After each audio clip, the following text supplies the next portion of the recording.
دوستوں، آج کی ویڈیو میں ہم آپ کو ڈاکٹر اسرار صاحب کی لائف سٹوری سنائیں گے۔ ڈاکٹر اسرار کون تھے؟ ان کا تعلق کس خاندان سے تھا؟ ڈاکٹر صاحب کا گاؤں کون سا تھا؟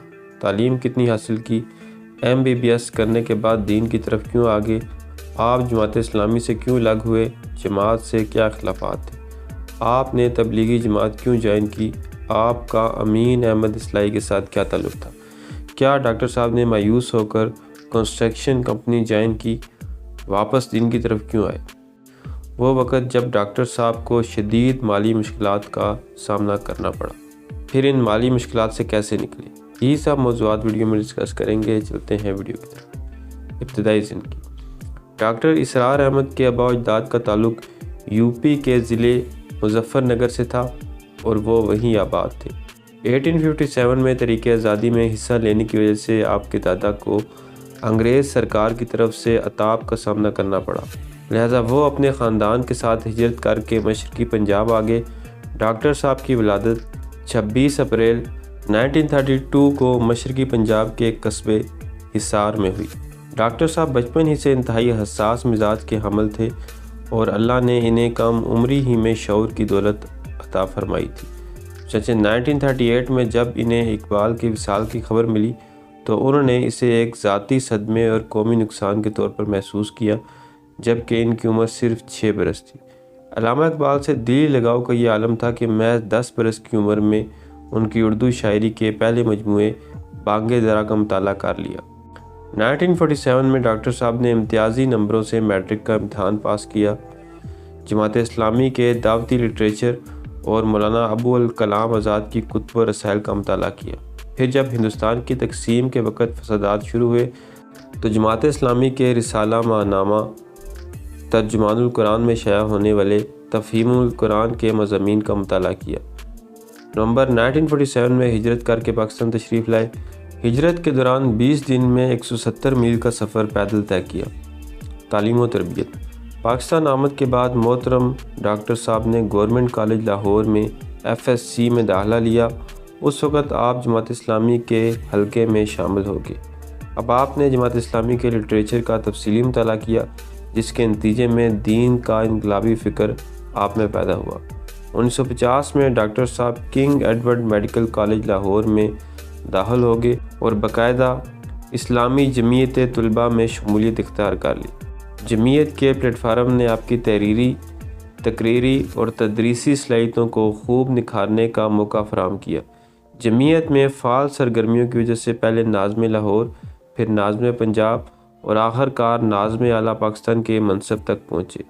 1954 میں جب ڈاکٹر صاحب نے MBBS کر لیا اور طالب علمی کا دور ختم ہوا تو انہوں نے جماعت اسلامی کی رکنیت کی درخواست دی۔ جماعت اسلامی سے علیحدگی۔ نومبر 1954 میں ان کی درخواست منظور ہوئی اور وہ باقاعدہ جماعت اسلامی کے رکن بن گئے۔ تعلیم کی تکمیل کے بعد ڈاکٹر صاحب ساہیوال منتقل ہو گئے اور وہاں جماعت اسلامی کی ایک ڈسپنسری میں ملازمت اختیار کر لی۔ انہیں کچھ ہی عرصے میں جماعت اسلامی ساہیوال کا امیر بنا دیا گیا۔ 1955 میں جماعت اسلامی میں ایک بحران کی کیفیت پیدا ہونا شروع ہوئی۔ کئی اراکین جماعت نے محسوس کیا کہ جماعت کی سرگرمیوں کا رخ رفتہ رفتہ بدل گیا ہے۔ اب فرد کی اصلاح کے بجائے زیادہ زور نظام حکومت کی اصلاح کی طرف ہے، جس سے اراکین جماعت کی ذاتی تربیت کا معیار گرتا جا رہا ہے۔ اس حوالے سے جب بے چینی زیادہ محسوس ہونے لگی تو امیر جماعت مولانا مودودی نے مولانا عبدالغفار حسن، مولانا عبدالرحیم اشرف اور شیخ سلطان احمد پر مشتمل ایک جائزہ کمیٹی بنائی۔ کمیٹی کو ذمہ داری سونپی گئی کہ وہ پورے ملک میں اراکین جماعت سے رابطہ کریں اور جو لوگ بے چینی محسوس کر رہے ہیں ان کے احساسات کی ایک رپورٹ مرتب کریں۔ ڈاکٹر اسرار صاحب نے 250 صفحات پر مشتمل ایک بیان اس کمیٹی کے حوالے کیا۔ ڈاکٹر صاحب نے تجزیہ کیا کہ جماعت اسلامی کا رخ انتخابی سیاست میں شامل ہونے کی وجہ سے بدل گیا ہے۔ پہلے ہماری ترجیح افراد کی ذہن سازی تھی، اب ہمارا رخ حکومت پر تنقید اور نظام حکومت کی اصلاح کی جانب ہے۔ ڈاکٹر صاحب نے اس تجزیے کے لیے بطور دلیل جماعت کے اکابرین کی تحریروں کا ایک تقابلی جائزہ پیش کیا۔ یہ تقابل 1947 سے قبل لکھی جانے والی تحریروں اور پھر 1947 کے بعد کی شائع ہونے والی تحریروں کا تھا۔ ڈاکٹر صاحب کے اختلافی بیان نے جماعت اسلامی کی شورا کے کئی اراکین کو متاثر کیا۔ مولانا امین احسن اصلاحی کا تاثر یہ تھا کہ اس نوجوان نے ہمیں ہماری تحریروں کی صورت میں ایک آئینہ دکھا دیا۔ شورا میں شامل اکابر کی اکثریت کی رائے تھی کہ جماعت کو انتخابی سیاست میں حصہ نہیں لینا چاہیے۔ مولانا مودودی کو اس رائے سے اتفاق نہ تھا، انہوں نے جماعت کی امارت سے مستعفی ہونا چاہا۔ اصلاحی صاحب کا موقف تھا کہ جماعت کے فطری امیر مولانا مودودی ہیں اور جماعت صرف ان کی امارت ہی میں کام کر سکتی ہے۔ البتہ مولانا مودودی کو شورا کی اکثریت کی رائے پر عمل کرنا چاہیے۔ مولانا مودودی اس بات کو ماننے کے لیے تیار نہ تھے کہ امیر جماعت شورا کی اکثریت کی رائے کا پابند ہو۔ انہوں نے دلچسپ بات کہی کہ آپ چاہتے ہیں کہ امامت تو میں کروں، لیکن رکوع اس وقت کروں جب شورا اللہ اکبر کہے، اور رکوع سے اس وقت اٹھوں جب شورا سمیع اللہ لمن حمیدہ کہے۔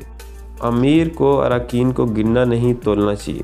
اس کے بعد جماعت اسلامی اندرونی طور پر شدید اختلافات کا شکار ہو گئی، جس کے نتیجے میں جماعت کے اکابرین کی قابل ذکر تعداد نے جماعت اسلامی سے علیحدگی اختیار کر لی۔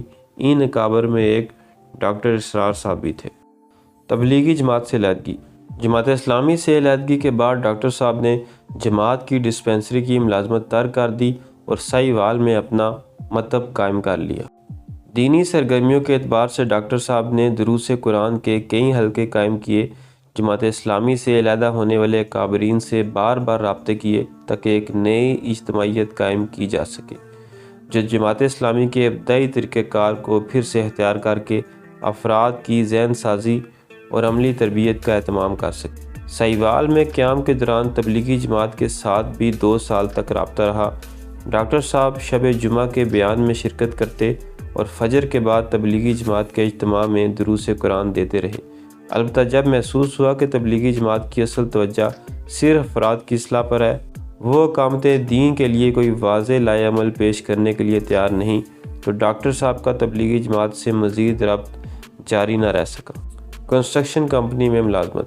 1962 میں ڈاکٹر صاحب کے بڑے بھائی اظہار احمد صاحب کو اپنی تعمیراتی کمپنی قریشی کنسٹرکشن کے، جس میں ڈاکٹر صاحب کے چھوٹے بھائی بھی حصہ دار تھے، میں ڈاکٹر صاحب کی معاونت کی ضرورت محسوس ہوئی۔ انہوں نے ڈاکٹر صاحب کے سامنے تجویز رکھی تھی کہ آپ کراچی آ کر میری کمپنی میں کچھ عرصہ معاونت کریں، اس سے آپ مالی اعتبار سے اس قابل ہو جائیں گے کہ بعد میں اپنے آپ کا کل وقت دینی سرگرمیوں کے لیے وقف کر سکیں۔ ڈاکٹر صاحب ان کی تجویز پر 1962 میں کراچی تشریف لائے۔ مذکورہ کمپنی میں آپ نے جنرل مینیجر کی حیثیت سے کام کیا۔ کراچی میں قیام کے دوران ڈاکٹر صاحب کی رہائش کچھ عرصے کے لیے کورنگی میں دارالعلوم کراچی کے بالکل ساتھ اظہار لمیٹڈ کی فیکٹری میں رہی۔ اس دوران ڈاکٹر صاحب کو مفتی شفیع صاحب، مفتی رفیع عثمانی صاحب اور مفتی تقی عثمانی صاحب کی قربت بھی حاصل رہی۔ کراچی میں قیام کے دوران ڈاکٹر صاحب نے دروس قرآن دینے کا سلسلہ جاری رکھا۔ قبل ازیں کراچی میں کچھ عرصہ ڈاکٹر مسعود عثمانی صاحب کے ساتھ بھی کام کیا جو جماعت اسلامی سے علیحدہ ہوئے تھے۔ بقول ڈاکٹر اسرار، مسعود عثمانی صاحب کے مزاج میں شدت پسندی تھی اور وہ بہت سے علماء کو کافر کہتے، اس لیے میں ان سے علیحدہ ہو گیا۔ قیام کراچی کے دوران 1965 میں ڈاکٹر صاحب نے کراچی یونیورسٹی سے ایم اے اسلامیات کا امتحان پاس کیا اور پہلی پوزیشن کے حقدار ٹھہرے۔ لاہور آمد۔ ڈاکٹر صاحب نے 1965 میں قریشی کنسٹرکشن اور کمپنی سے قطع تعلق کر لیا اور والدین سمیت سہیوال آ گئے۔ والد صاحب اسی سال وفات پا گئے۔ اب ڈاکٹر صاحب نے شہر لاہور کو اپنی دینی سرگرمیوں کا مرکز بنانے کا فیصلہ کیا۔ لاہور میں ڈاکٹر صاحب نے اپنی اب تک کی جمع پونجی سے کرشن نگر میں ایک مکان خریدا۔ اس مکان میں اپنا مکتب قائم کیا، مکان کی بالائی منزل پر رہائش اختیار کی اور دعوتی کتب کی اشاعت کے لیے دارالاشاعت اسلامیہ قائم کیا۔ دارالاشاعت سے ڈاکٹر صاحب نے کئی دعوتی کتب شائع کی اور مولانا امین احسن اصلاحی صاحب کی تفسیر تدبر قرآن کی اشاعت کا بھی کام کیا۔ 1967 کے اوائل ہی سے محترم ڈاکٹر صاحب نے اپنے ان دیرینہ ساتھیوں جو 1957 میں جماعت اسلامی سے علیحدہ ہوئے تھے رابطوں کا سلسلہ تیز کر دیا۔